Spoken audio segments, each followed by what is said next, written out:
you very much. Thank you very much, ladies and gentlemen, for joining me today. I first want to start out with the finish in mind, and I do want to say thank you very much to Sylvia and Anatole, who have made it possible for me to do a deep dive into the wines of Moldova. Super exciting, super interesting. It becomes a passion project, and if any of you love history, if any of you love wine, I know you all do, so I hope this will ring a bell with you. I also want to thank Carolyn Gilby, Master of Wine, for her support. She was just super gracious, also led me to her book, which I purchased. So it's a great book. It's called Bulgaria, Romania, and Moldova. It's pretty current. I totally recommend it. It is $50, so maybe we can figure something out, but I'll ask Carolyn. I also want to thank Jeff Burrows. He's a blogger. I met at the Wine Bloggers Conference down in Walla Walla. He was very generous with his pictures. I couldn't use them all, but of the 5 wineries that really are kind of like the, what do you call it, the first family of wines for Moldova. If we hang out at the end, which we can always do for anyone who's interested, we can also do a little slide presentation on these beautiful wineries. I also want to thank Wikipedia and Google because they were super helpful. All right, and hello Van Doren and welcome. So with that, we are just going to hop on to our presentation, and we are going to start at the beginning. And the beginning is small in size, big in wine. Welcome to Moldova. It's very interesting because when you ask people where Moldova is, if you're like me the first time, you're like, you have no idea. And this map kind of highlights its obscurity. This is the Black Sea, this is Romania, and then the Ukraine.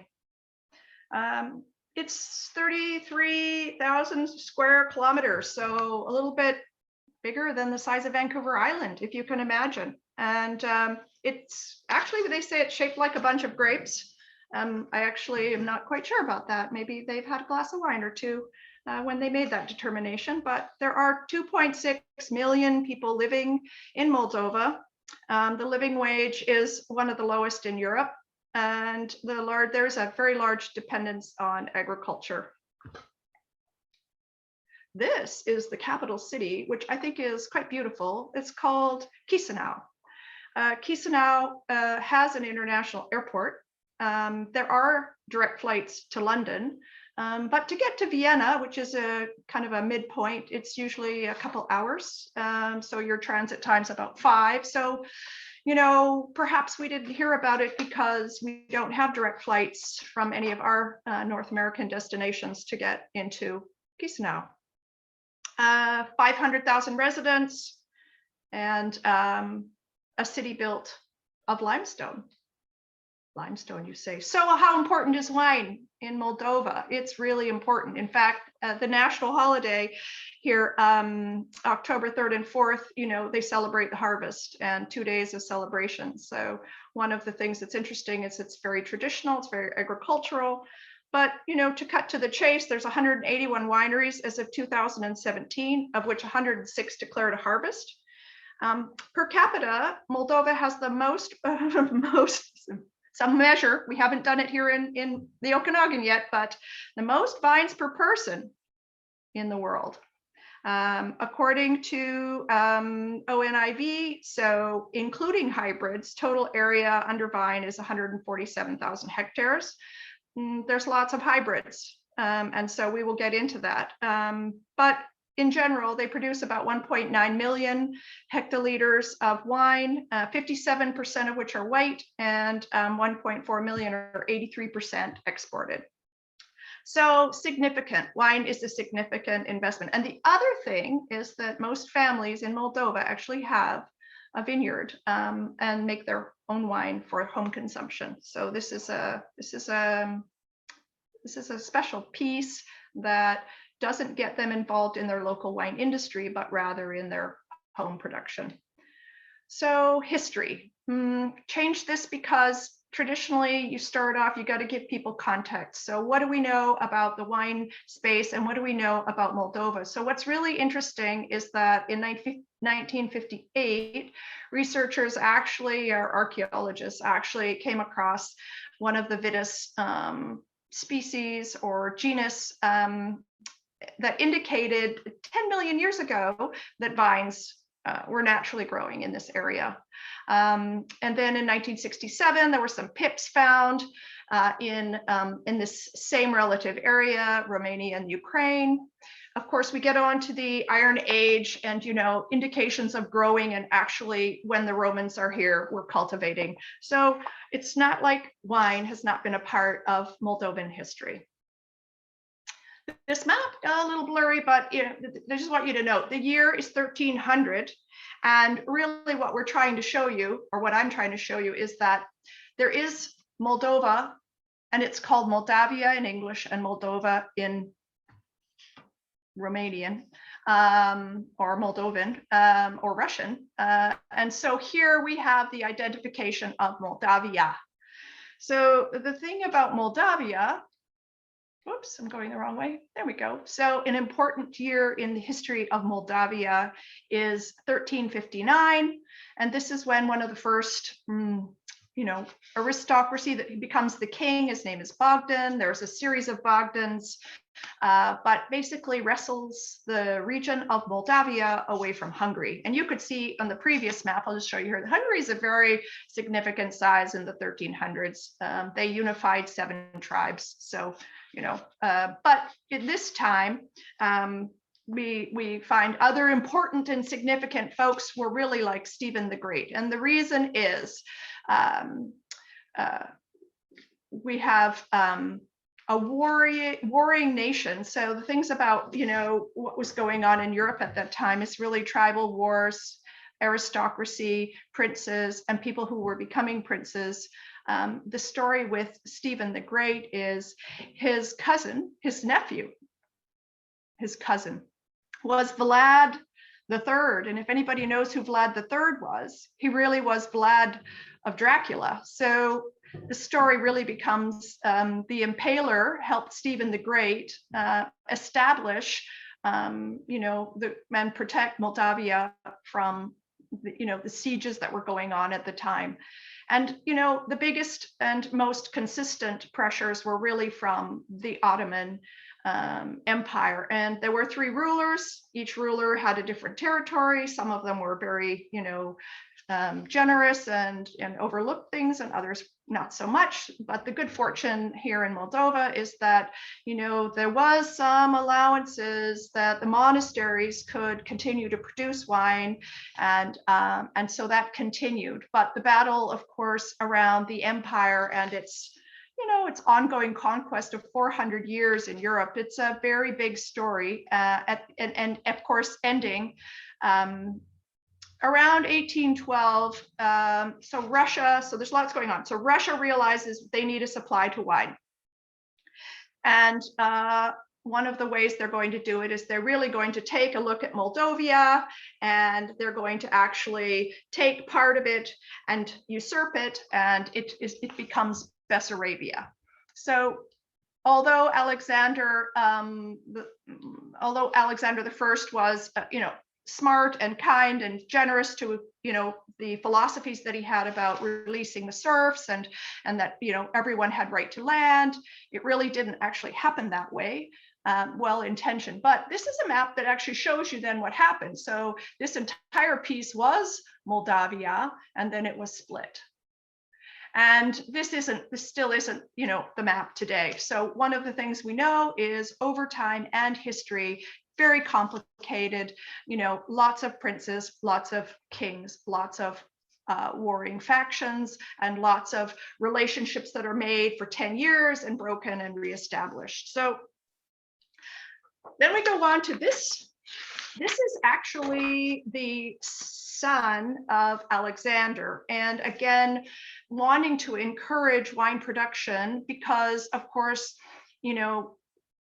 Napoleonic wars were going on, and Russia was key in defeating Napoleon. So they didn't have a very good relationship and sort of the reconstruction of France was going on. So how do you get wine? So Tsar Nicholas actually establishes proper permissions for a region in south of Bessarabia to start growing grapes and producing wine.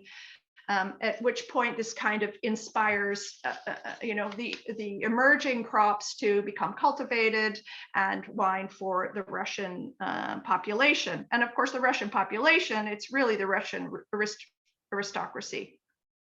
So at the same time, because know-how is required, there's an invitation to Germans and Hungarians and Swiss. And of course, they didn't actually have these titles, but people with know-how who could plant, who could harvest, and who could make good wine. So we move on to 1950. So the first winery, I should just go back, the first winery established was in 1827, and that was Purcari. In 1850, this is the second one established. And just to show you, these are the remnants. But this is the Romanov family. So the Russian aristocracy was as interested in consuming as they were participating in the production of. And let me just see here. So in 1842, they actually established a school of viticulture in Bessarabia. And so this inspires people to learn and to become viticulturalists, to grow vines and wines. And we have about 100 years before things really change that this starts to develop and land, is amassed. By 1883, 20% of the Russian Empire wines come from Bessarabia. So it's not like this was a small undertaking, but everybody know what this is? I mean, I have a title. So this is actually from a parade in San Siderni de Noia where they celebrate the phylloxera, because phylloxera brought the French and their know-how to Spain, as they did in many parts of the world, including Moldova. But it is discovered in the vineyards. And so there's, the terror of, oh no, now what? But there's also a mentality of forge on. So I'm just going to, so this gentleman, Konstantin Mimi, is a pretty significant character in the wine story of Moldova, because he actually studied in Montpellier. So he made the effort, he studied in Montpellier, spent years working in Bordeaux, and then with his learnings comes back to Moldova and starts the winery called Castel Mimi now. And the thing about this gentleman is he brought more French varieties to Moldova, including Pinot Gris, Pinot Noir, Traminer, Aligoté. He also brought things like, gravity flow. When you make wine and press wine, it's a fairly modern idea. And for some, it's modern still today. But using concrete reinforced tanks and just, ways to improve the quality of wine. In 1900, at the Paris Expo, so Arara Negra from Purcari receives a great deal of attention. In 1878 at the Royal, I think it was the Royal Paris exhibition, a Moldovan wine had won gold. So Moldova is on the map for international consumers. But the dedication in terms of export and trade partners is really focusing on the East. So Russia, the Ukraine, etc. But the thing about, having phylloxera is one thing, but then production is just racing ahead. And at 1910, at the peak of maybe Moldovan wine glory, if you will, 2.2 million hectoliters of wines produced, selling most of it to, the Russian aristocracy. But this lasts only until 1917, at which point, sadly, a period of, I call it a period of darkness happens here. So with the World War, Bessarabia falls under Roman rule. Land is confiscated and parceled out in 6 acre pieces to peasants and serfs who don't have land. And, this changes expertise, it changes the wine production, and basically folks who knew how to are shipped off, are sent away, and it kind of gets worse from here. And so we have 3 droughts over the next, I don't know, 15 or 20 years. And by 1940, Bessarabia is annexed by the Soviet Union, and it becomes part of the Soviet Union, not yet becoming the republic, but a state. And so what happens now? Well, the estates are very small. Production is pretty much dominated by French varieties. And then this, continued move towards collectivization, communism, and state ownership. So, by the time we hit probably 1950, it kind of continues after the war ends, but basically the state is confiscating wineries and confiscating land, and anyone who has it that was sort of an original and had spent the last 100 years developing their land and their products, they're off to the gulag in Siberia, sadly. So I think this is also a period till 1991. So now we have an effort to produce wine for the Soviet market. The Soviet market is very interested in volume and not so interested in quality, and producing wines for consumers kind of dictated on a formula rather than in the artistic and creative way that we find with our lovely winemakers in the Okanagan.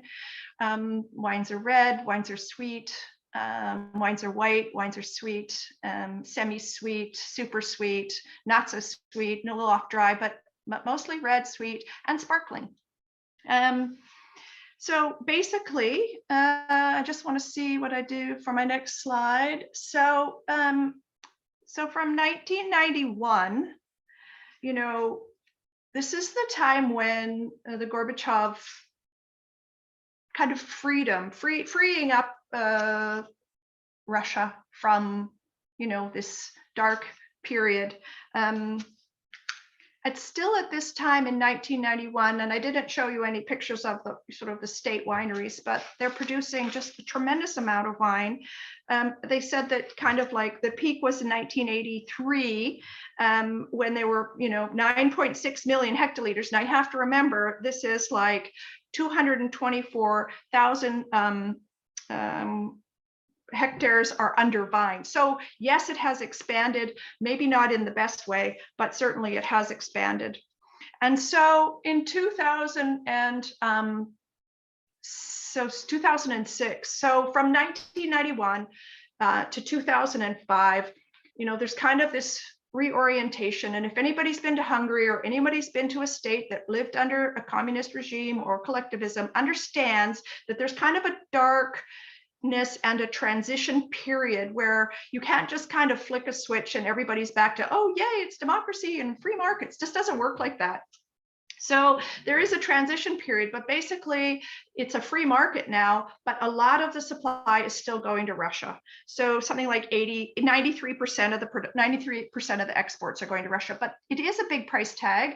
It does support the GDP, and Moldova actually has an economy, but it is recognized by other nations in the UN included that, Moldova is an undeveloped economy, that there's a very low living wage, and so we want to make a difference. And international development organizations come in with money, and these are seen as Western, and these are seen as threats. So basically what happens is in 2006, there's an embargo. Russia says, that's it. We're not buying any more wine. Now you have to remember, it's 93% of their exports. So as you can imagine, the market collapses. Now, in Jeff Burrows, who was kind enough to send me some photos, there was a press trip in 2010 where several folks from North America, media, writers, that sort of thing, went to Moldova. And the reason, of course, was, they knew in 2006 this was a problem. The industry collapses. We have to find new markets.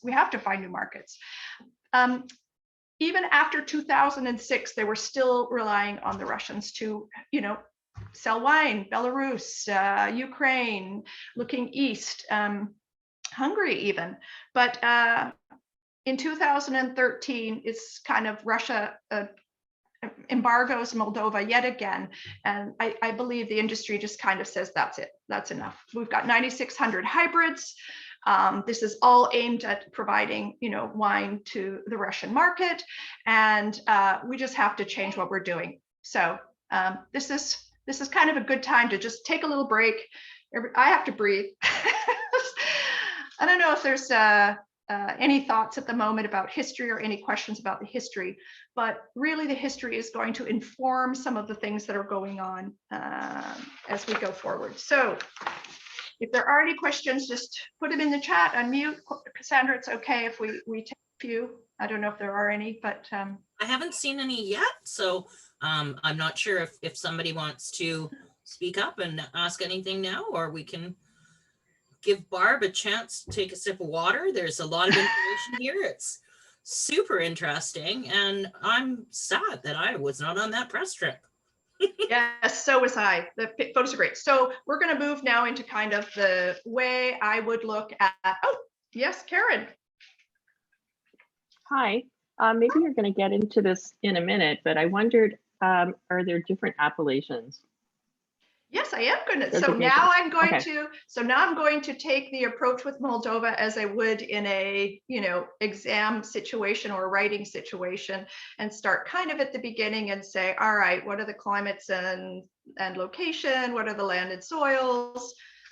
Let's talk about PGIs. Let's talk about protected geographic indication. I don't know if everybody knows what I mean when I say a PDO or a PGI, but if you think of appellations, appellation d'origine contrôlée in France, the original, these are regions that are designated because of their specificity, soil, climate, slope, we call it terroir.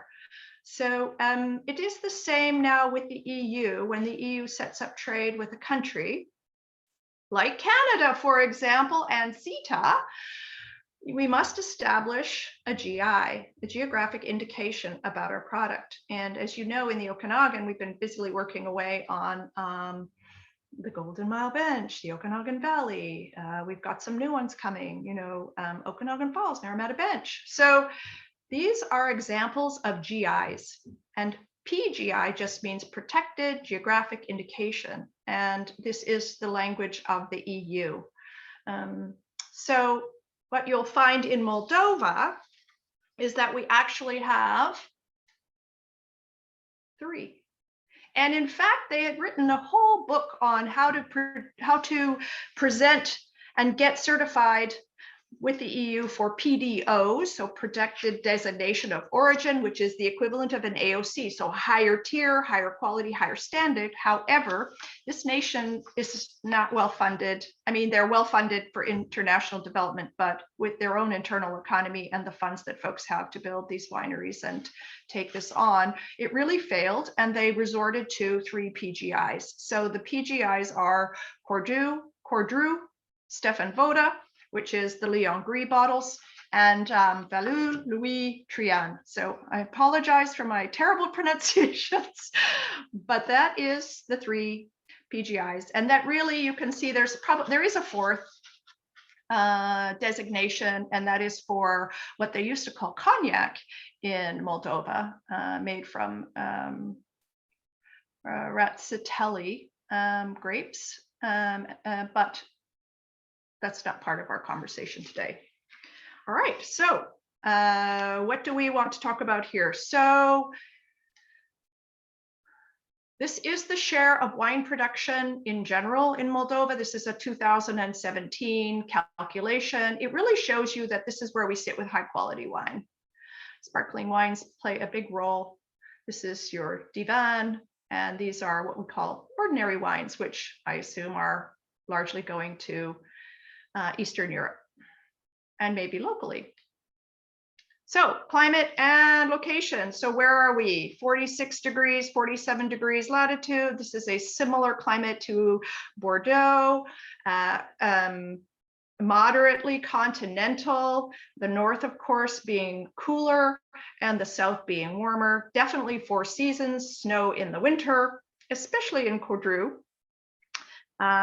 Here we have sunshine hours anywhere from 2,100 to 2,500 sunshine hours per year. So sunny Moldova is probably a good way to remember it.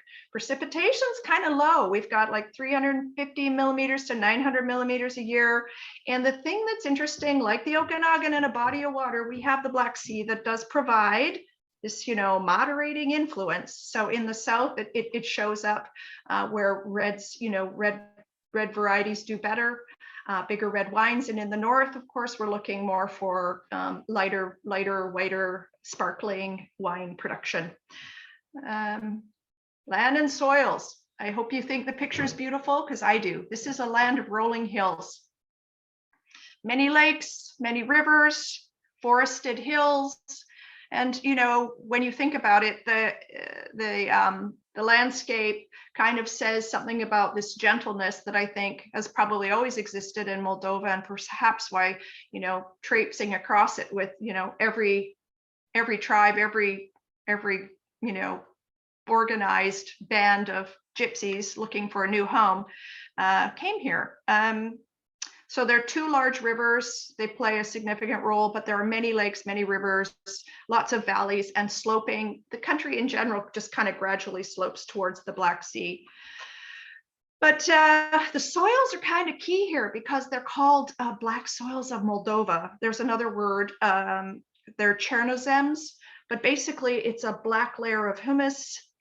And then, it has some depth, but it is a bedrock of limestone in much of this country. And the big deal about that is really that the roots go deep. And with the drought conditions that do happen more frequently, vines can survive. So 50%. So let's just go on to our next slide. Whoop. I'm just Here we gonna go. interject for Yes. 1 second, Barb. Yes. Red is wondering about the salt in the Black Sea having any effect on the terroir. So just Well, I think that's always a good question. And I think if you think about it, and I have an appreciation for saltwater bodies and, freshwater bodies. When you think about the ocean and its proximity, say, to the Nante and the Loire Valley, I find those wines tend to show a bit more minerality. And it's kind of subtle. People say minerality isn't a good descriptor. So mineral salt might be another word. Saltiness can be a thing. But I want to just first let everyone know that I have not been to Moldova, and my only real taste of Moldovan wines are these. So my ability to kind of answer those kind of deeper questions, I won't be able to tell you until I get back. But, the point being that I would never underestimate the influence of a body of water on its close proximity. In the north of Moldova, yeah, maybe not so much. And that also depends on which way do the winds naturally blow.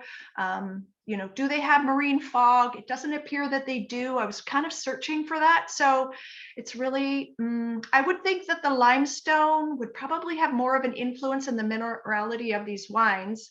And really, if you're going to see Black Sea influence, because you really don't have a shoreline, it's really going to be in the south. I hope that answers. That would be my take on the question. If anybody else wants to comment.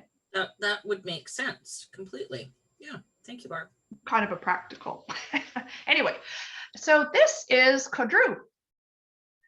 And this is where 50% of the vines are grown. And again, this forested rolling hills, countryside, pastoral scenes, winters, frosts and snow, and then dry summer winds.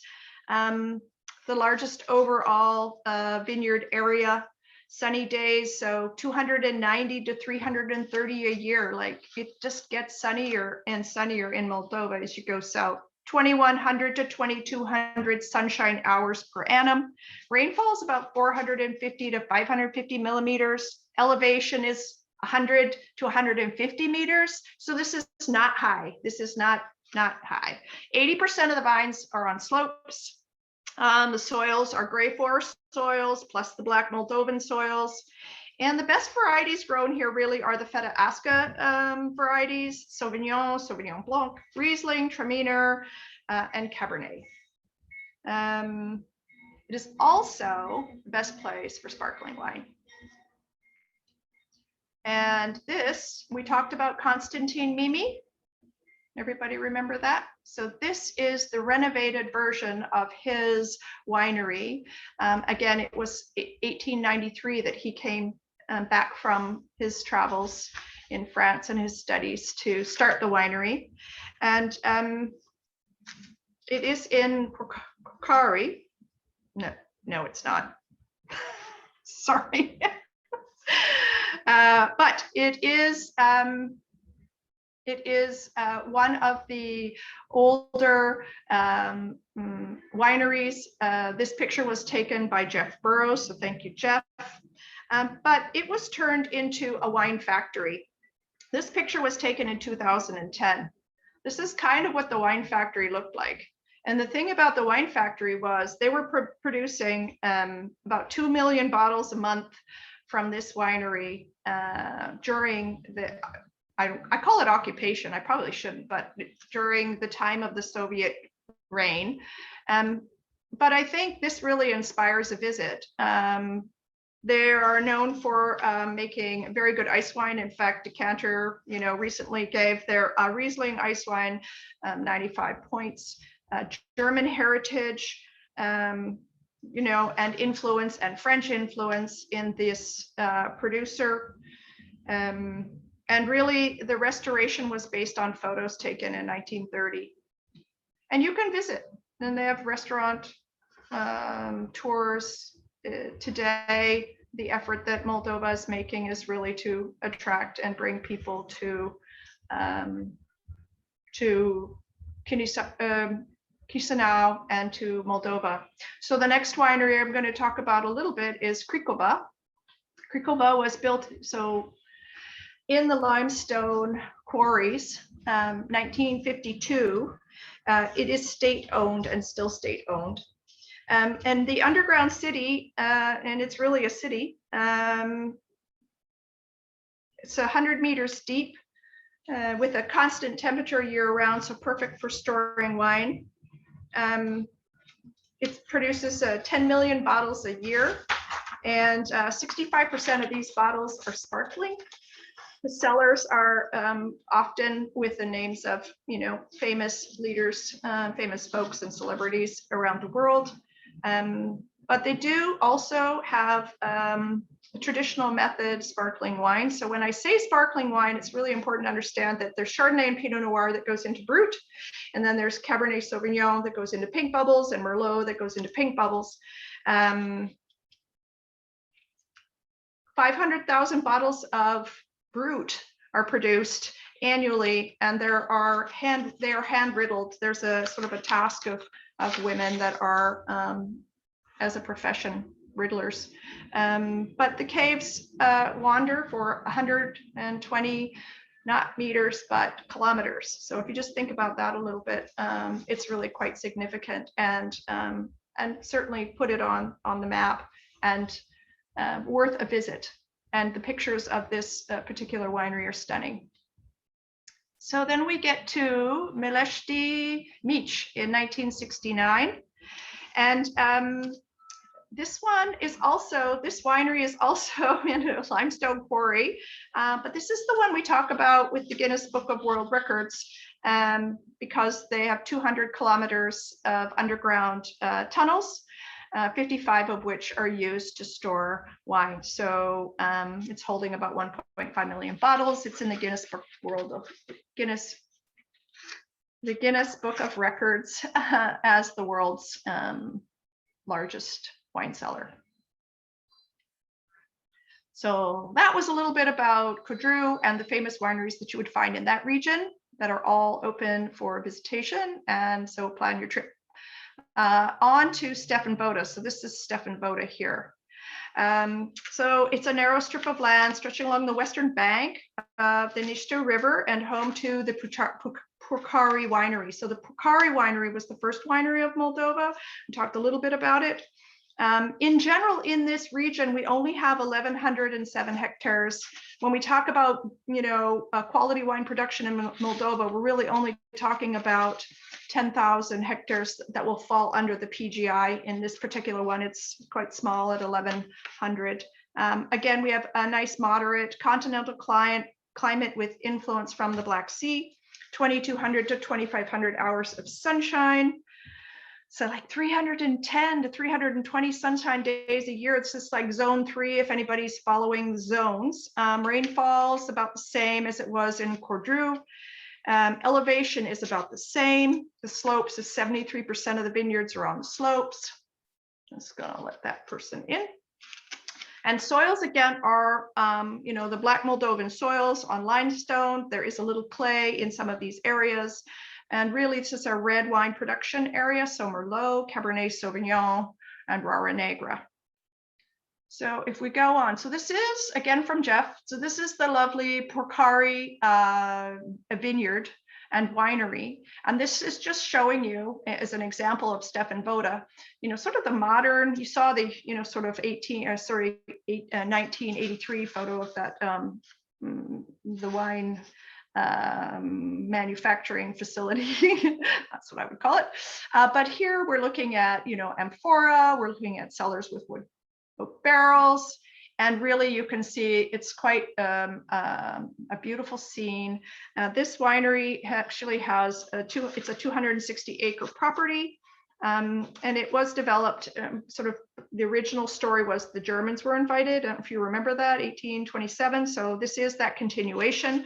And they actually brought with them, Rhine Riesling. So it's kind of interesting. They're also famous for a Negrita Purcari, which is a red wine blend, which was, I mentioned, there was a Paris exhibition, World Exhibition 1878, where they won gold. So it put Moldova on the map. So that's pretty cool. We are getting a couple questions, but I know for those that might be thinking the same thing, Barb will be covering the grape varieties that are planted here. So I can go faster. Yeah, and people are excited. That's why. I like it. I also want to talk a little bit about corks and things like that, but I will remind you that when we get closer to the tasting of the Lion Gris. And and if people noticed with the Lion Gris, they are corks, they're not screw top. So, and another wine in our market apparently has a very short kind of composite cork. So perhaps we can ask LTC, sorry, our agents after what's common in Moldova. Yeah. Well, technology is technology is one of the ways we catch up, right? So transition. So the decanter this year, so there were like 4 wines from Purcari that were 95 plus for decanter, and Viorica. I'll talk about Viorica in a little bit, but Viorica de Purcari 2019 was one of the wines. This is a white wine grape. It has kind of this muscat kind of leaning aromatic beauty. So I'm just going to move along, but I wanted everyone to have this impression that there's these beautiful, vineyard properties, and then modernization is going on, and really it's dramatic. So where are we? Oh, this one's very exciting. I think it's exciting for a number of reasons, but so we're down here now in Valul Louis Trian. So Trian, Trajan. So there was a wall built, the Trajan Wall. I'll get into that in a little bit. But here we have, the warmest and the driest region found in Moldova at 3,000 hectares in the PGI. It is a bit more Mediterranean. So, warm, dry summers, short, mild winters. But again, the sunshine, so 2,500 hours plus of sunshine, 350 to 500 millimeters of rain, so dry. Thank goodness those vines can go deep. Altitude here is interesting because here's where we find some elevation. at 310 meters. And there's a nice story behind that as well. The vineyards are on the slopes of the Dniester and the Prut River valleys. These are like the two largest rivers. The Prut is on the Romanian side, and the Dniester, they say Dniester, is on the Ukraine side. But, you know, gentle sloping hills and valleys. This is a kind of a continuing theme, and very favorable growing conditions. And it kind of reminds me a little bit of Burgundy when we talk about those sunspots. So they call them cups, where, you know, you just get sunny slopes and it kind of keeps the heat. And it really is a great area for red wine grapes, full-bodied whites and sweet reds, which not coming to our market, but yes. Anyway, but the next part, I just want you to see this because it's super interesting. So this is the wall, and you know, in the world, there are many walls, and the walls were built for a reason. You know, you can't take artillery, pardon me. I showed you the picture of Stephen the Great. So Stephen the Great, you know, he ruled for 47 years. He was like someone who provided kind of a steadiness to all that crazy, you know, sort of combat that was going on. But that was the era of gunpowder and, you know, cannons. And so you could never drag a cannon any further than this wall, and you'd have to figure something else out. And of course, you know, there were other things, but there's two lines in Portugal, Hadrian's Wall in Scotland. So these walls are interesting, and this one is for me just a connection to that sort of story. 4th century. You know, how do we keep the barbarians from, you know, attacking our small, you know, bands of people that are trying to form community? We really don't have a connection to understanding what that must be like. But there you go. This was one of the strategies that they used. Okay, so French. So just in Vallée-Louis-Trian, the grape varieties that, you know, grow well and have adapted to this climate are Pinot Gris, Muscat Blanc, Traminer, Gamay Noir, and Cabernet. So when I talked about 310-meter elevations, it's kind of like the highest in Moldova. This is the winery that is sort of in this zone, growing their vineyards at very high elevation in Moldovan terms. And consistently in the last 2017, 2018, 2019, you know, winery of the year, and receiving international acclaim. And what's interesting in this picture, I'm sorry that it's blurry, it's all I could really find, but, you know, ice wine figures prominently, but, you know, reds and whites. So Photor can visit, exports wine, you know, possibilities for the future. Hopefully in our market, this would be very exciting too. So it also kind of shows you that there's some scope about wine quality wine production and the styles of wine that fall into that category. So what grapes? So, you know, Moldova, if you think about it, like really nothing is, you know, 2013, 2014, 2019, 5 years, they're trying to get a register together. They're trying to document what are the grapes grown in the country, because really they don't have one. And this matters, especially if you're going to be working with the EU and looking to export your wines to new markets.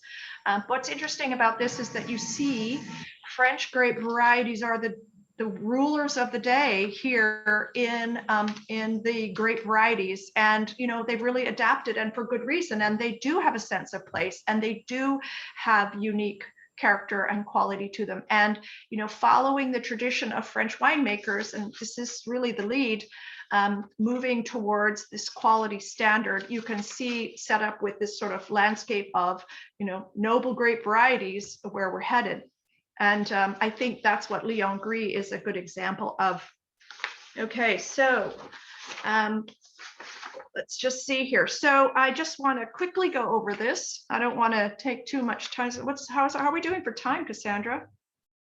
Oh, gotta get a move on, Barb. Okay. Yeah, it is 5:50, but there's just so much information that yeah. All right. It's a lot. I'll do my best. I can't remember everything, so I do have notes, and I hope that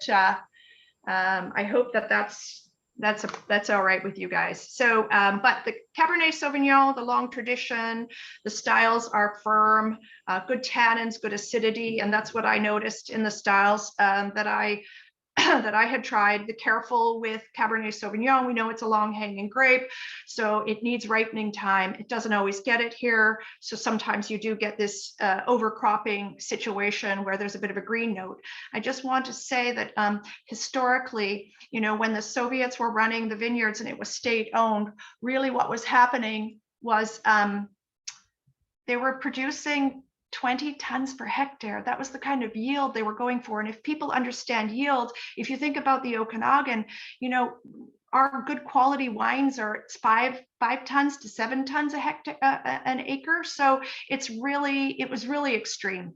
And this overcropping didn't matter so much in the Soviet Union, but it does matter when you're exporting wine, especially to the North American market, or the UK, where wine is number one. Merlot tends to have a favored position here because it's a bit of an earlier ripening grape.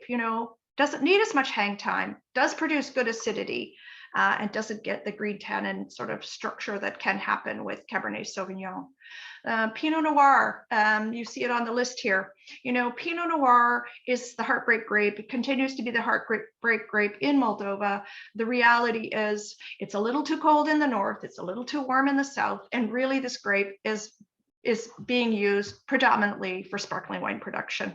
So we won't be seeing Pinot Noir in bottles on its own, I hope, anytime soon. Saperavi, so this is the Georgian varietal.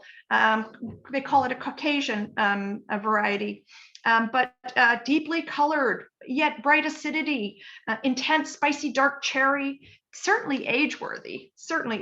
In fact, with the Lyon Gris example, I don't know if anyone noticed, but that's a 2010 vintage. For the price, we don't really get these kinds of mature wines in our market that show so much sort of freshness and drinkability. I don't know what it would have been like if I'd, had to be drinking it as a 2-year-old. Would need to be in a decanter for a day.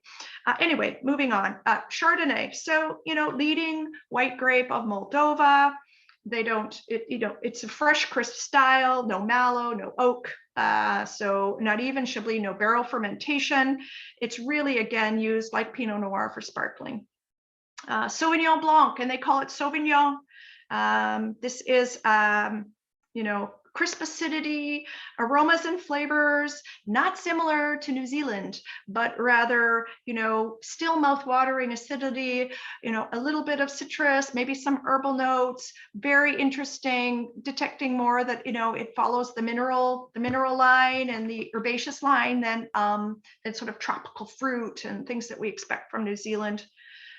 Pinot Gris, so it can be Pinot Grigio, it can be Pinot Gris. It's got a wide swath, and as we know, there are all kinds of expectations around what it is called on the label, but it is a fairly popular style, and fairly, obviously. Oh, sorry, it actually doesn't show up as a significant number on this list. And then we've got this Razzatelli. So this is your Divan grape. This is used, it's neutral. Good acidity, used primarily in distillation. Aligoté, so this was the grape that Konstantin Mimi brought. And we do have a question here about the Aligoté. Yes. Just wondering if you have any insight as to, is it still used in a sparkling blend? I haven't seen that. I think it is more for distillation. Interestingly enough, now that Aligoté is certainly rising in, reputation from France, I would think it has an opportunity to also do that in Moldova. But here, these numbers really speak to it being used in spirit production. Excellent, thank you.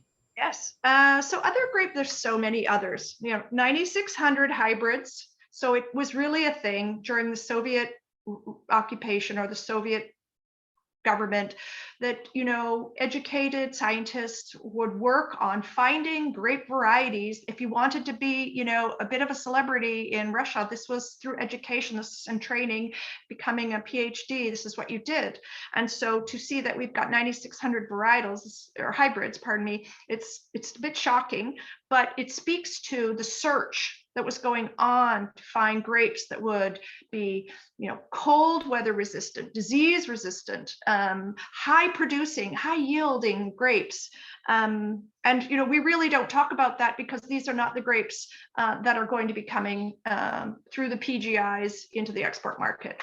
But just very interesting, I think, for you to think about the context of that, because when I said 10,000 hectares for PGI wine and they've got 147,000 hectares, you're like, wait, what's going on there? So that's kind of what's going on. So some nice comments from Karen Darwoon, who's trying the Separavi. And oh, yes. Managed to find that at Jack's on Granville Street here in South Granville. And it's got quite a lot of freshness, she's reporting. So, and 2010, it's great. Found it for $30 at Jack's. 30, okay. That's interesting, good. All right, so the question you might be asking is, what's Moldova going to do with all of this? They've got investment from other countries around the world, including the EU. They've got, lots of vineyard acres. They've got some reinvention. They've got a short history, and they're really open to selling their wines around the world. So one of the things in marketing wine you all may know or think about is a sense of place. When we sip a bottle, we're kind of going, where are we in the world? Oh, I'm in France, I'm in Bordeaux, I'm in, Burgundy, or I'm down in, Campania, I'm in Sicily. And all of these experiences in the bottle speak to us of, we try to kind of think about, well, I'm getting these aromas, how does that connect me to the place? And so this is kind of, this is exactly the same idea. So varieties that not necessarily are, but could become signature varieties for Moldova are grape varieties like Rara, Niagara, Fetaasca, Niagara, which are red grapes. Then we've got Alba, Regala, which are white.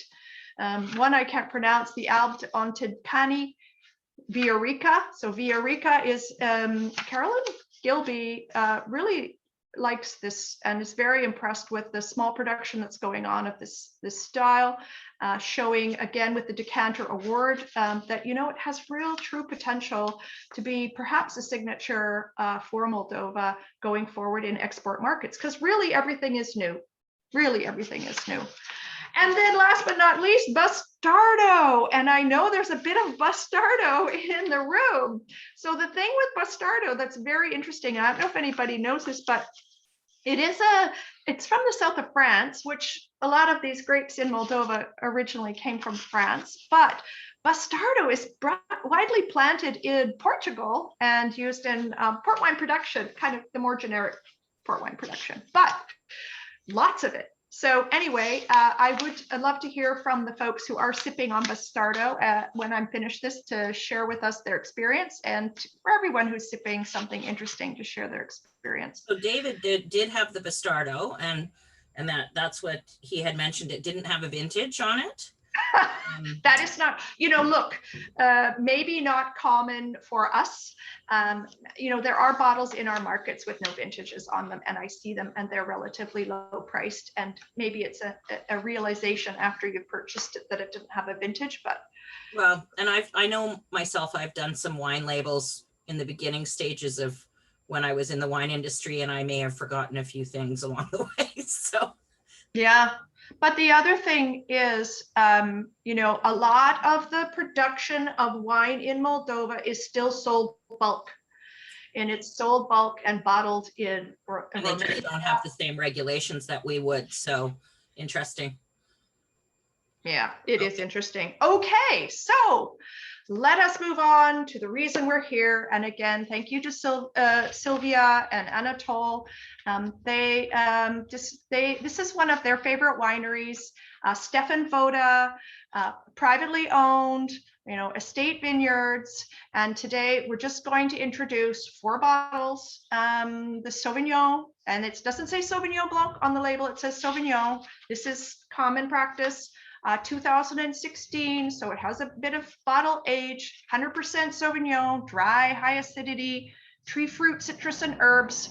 again, this is not New Zealand, but it does have some interesting character. And if you can appreciate the character and think about where you are, and maybe think about the story of the history, and I haven't told you the funny stories, I just told you the serious stories.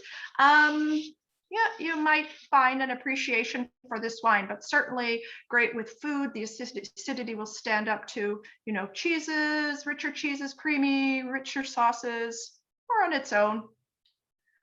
Merlot.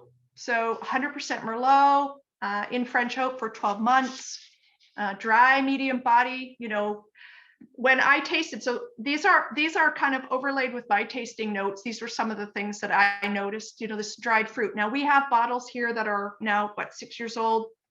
So showing maybe some maturity, some bottle age, but I did find, that sort of sweet baking spice. There was some nice herbs. I liked the texture on these wines. I liked the texture. I liked this sort of fine grained tannin. I liked the finish. I liked that it had good structure. So these are well-made wines. Cabernet Sauvignon. So what's interesting in all of these is I would have said, why are we not blending? Because they kind of help each other out, and put some Saperavi in it, and now you've got a world-class blend. But if you're thinking about an export market and you're looking towards North America, North Americans really do shop by, varietal labels. But anyway, that's just a sidebar. But to carry on, so 100% Cabernet Sauvignon, 12 months French oak, dry, medium plus body. So the other ones where they're like Merlot's a bit medium body, this is a bit richer. I did find this sort of dried black and red fruit. There's a bit of a woody balsamic note, some tobacco and spice. Really nice, again, nice texture and nice finish. Saperavi.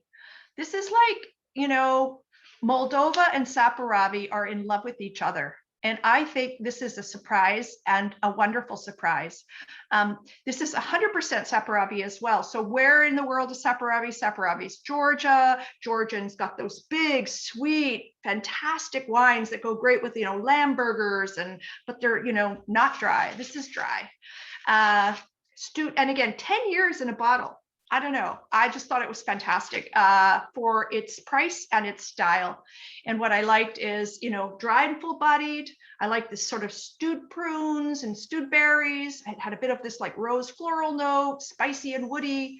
And it looks like you and Karen are on the same page, because Karen's excited about all sorts of things, but she's just said floral notes right before you did, roses or lilac. Yes, violet. Yep. Karen's doing is she is having duck fat popcorn with the Sauvignon Blanc. So I don't know. She doesn't live too far. I think you'd better go. Better go. All right. So we're getting down to the fine hairs, and I'm sorry it's taken a little longer than I thought, so I do talk on a bit. But where are the wines? So they're not very many places yet. I hope they will be more places. Jack's on Granville, Liberty, Wine Merchants, Granville Island, Everything Wine, BCL, but sold out in a lot of places. So it's really hard for people to find bottles. We hope to make that difference. And be the difference maker for, wines of Moldova, and helping a country have a chance. It's really important. So I just put the trade codes up if anybody is, needing that. You can take a picture of the slide, or you can message me, and I will be happily sending them your way. But a very big thank you to Anatole and Sylvia. Really and truly, this is their project. They're from Moldova. They've been in Vancouver in Canada for 10 years. The kindest, nicest people I've met so far, just very warm-hearted, certainly proud of their country, as we all are when we Vaccination Day! It's day! Today I get my COVID jab, and I'm feeling really fab. For months I have been waiting for this day.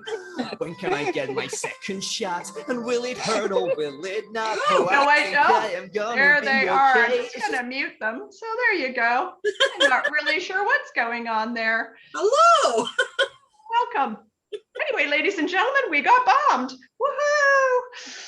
So, that is the end of my long presentation. So small in size, big in wine, and Barb is, long-winded, but I had lots of information. There was a lot to share. No, and Barb, I heard a bit of it yesterday and I heard it again today, and I just want to read more about it, and I could have listened to you a lot longer, and that's not always the case with you and I, but today, most certainly. And Kitty is also reiterating your comment about the Sauvignon Blanc being completely different from New Zealand. So these are wines that I think a lot of people need to explore. I see Ruth on this call. I can't wait till we can share wine again. I do have some of these wines. So Ruth, if you would like to try some and you haven't, like, let's get that happening. Anybody else have any of these wines in their glass? I know Stephanie did. Oh, definitely. I think they were all really nice. The Sauvignon kind of surprised me a little bit. It made me think of, like, I said this to Barb earlier, kind of like a Torontes meets Gewürztraminer in terms of its aromatic quality. But I did find that the Merlot and the Cab Sauv were very, like, had a very nice typicity for the grape variety. So I could see that being an easy sell for guests of the hotel, so to say. But I will say that the Saperavi was my favorite of all of them, just because being an indigenous grape variety of the area, I thought it really showcased itself really nicely. And just thank you, Stephanie, for sharing your thoughts. So if you want to visit Stephanie, she's at the Fairmont, is it Pacific Rim? Yes. Yeah, I'm in the lobby lounge. She's in the lobby lounge, and we all want to soon do that with the changing circumstances, don't we? And she'll look after you for sure. She knows her wine. So indoor dining is back open? Yeah, starting yesterday. And the piano is being played and music will be played again. They had three musicians on stage yesterday, which is previously it's only been one musician allowed up until now. So excellent news. Yeah.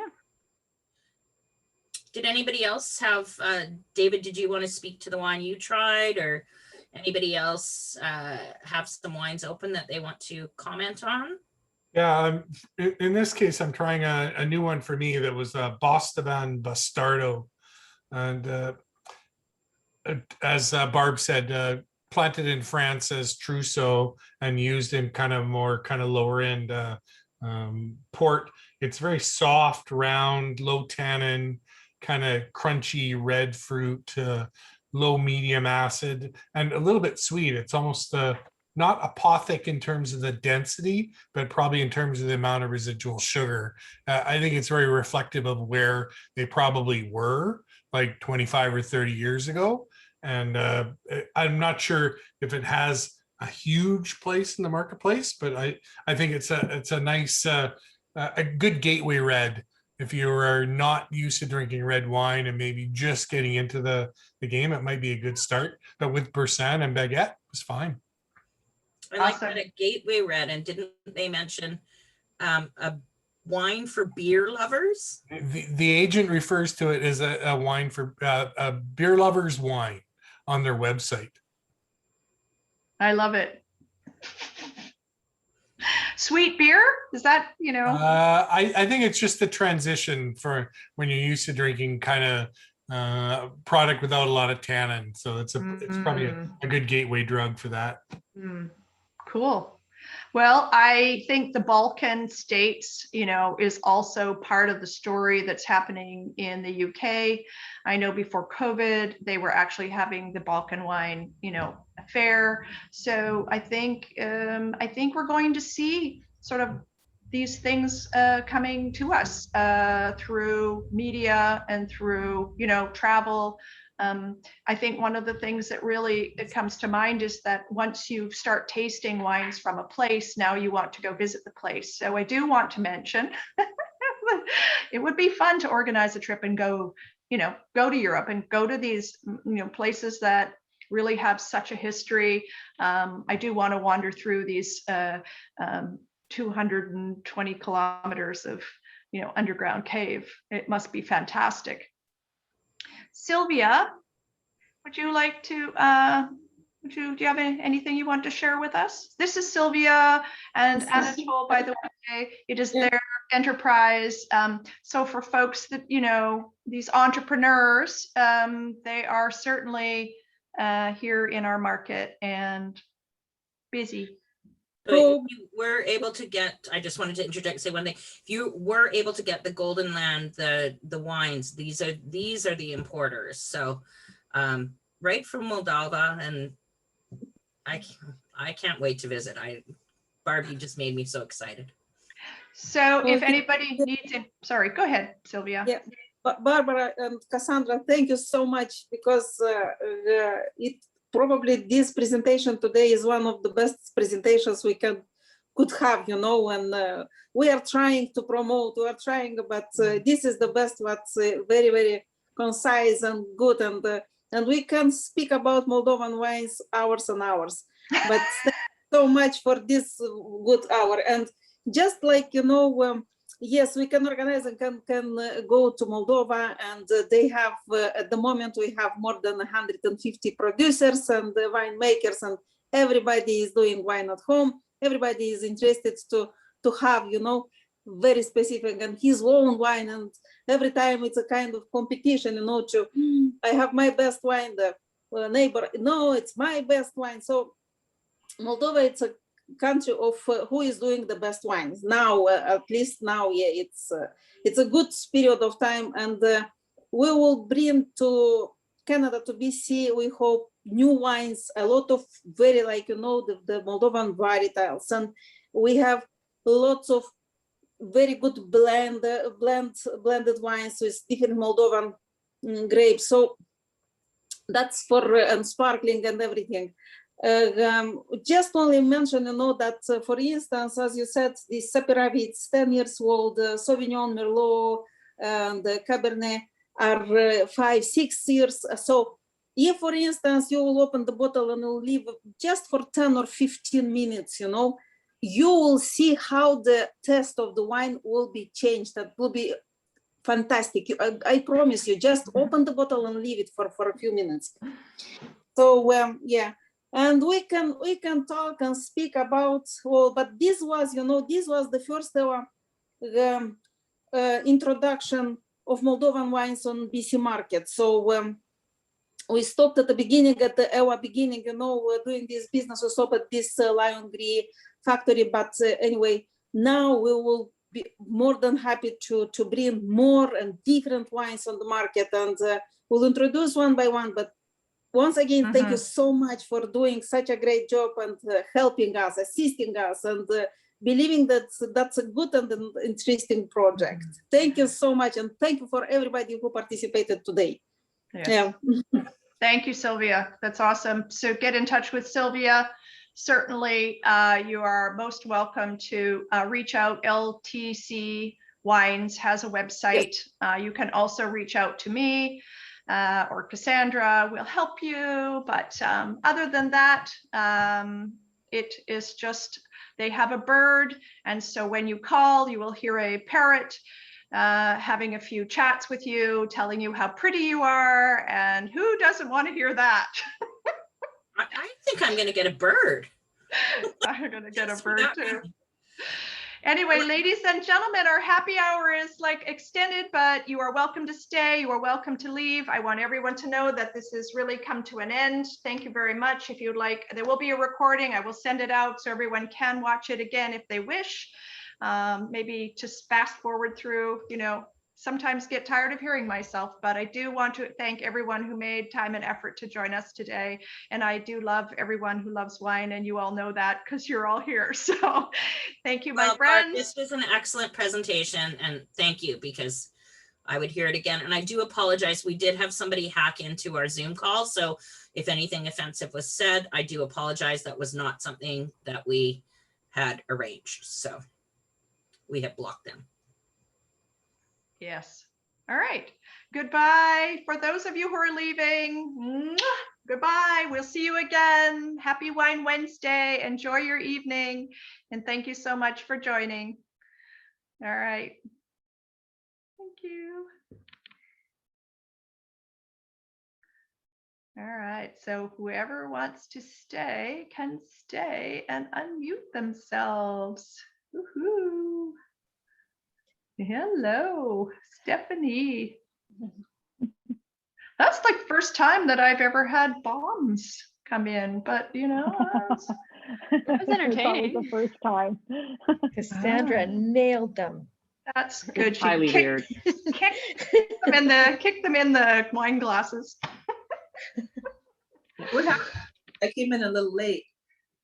That's okay. How are you, Charm? Nice to see you. I'm exhausted. You're exhausted. So tell me so Charmian from Vancouver moved to the Okanagan, enology at UC Davis, so ready to be a winemaker. And now she's up in the Okanagan and she's like at O'Rourke's Peak with Nikki Galloway. So wild, wild. Tell us. Oh, I'm in the vineyard for 4 months and then I'm in the cellar for 4 months. And I'm averaging about 15,000 steps a day. So I'm my feet are sore. But I'm learning lots. It's awesome. I think it's amazing. And I just want to hear you say how much you love the vineyard. It's like I spent the last 15 years in a basement of a hospital. And now I have this like spectacular view. Yeah. It's Life pretty- changing, right? Life changing. Yeah. Congrats on that. Big step. You can do it. We're cheering. We want to hear all about the wine. So, you know, let's make sure that happens too. Did you find anything or did you have a chance to look for anything up in your market for Moldova? I didn't have a chance, so I'm just drinking the La Stella from last time. Oh, that's okay. I think one of the things we probably could do is organize wine, even just at your local BCL or somewhere, some way to get wine from Sylvia and Anatole to you if you want to try it. But we'll be Okay. here visiting soon, I hope. Yeah, we have to come the end of June because we're writing our WSET 3 spirits exam. So Oh, with Charlene, that's awesome. we have a tasting portion, so of course we have to be there in person. So. Awesome. Hey, Rhett, how are you? Hey, Rhett. It's been a long time. It has. We can't hear you. That's how long it's been. And I have to remind you of your headset again. yes, maybe or louder. Is that better? A little bit better. I think the microphone's right there. Needs something. Needs a kick. I'll work on it for next time. All right. Did you find any wine? I did not. Okay. I looked on BC Liquor, and the Great. only store that had something was Abbotsford. And I thought about Jack's, so I have a Jack near me, but I just didn't. I'm going to the gym in 3 hours, so no wine for me tonight. One of the things was if you looked on the BCL site, it said there was one bottle in Abbotsford and one bottle in Brighouse. Well, the reality of that was, just realized I better stop that. The reality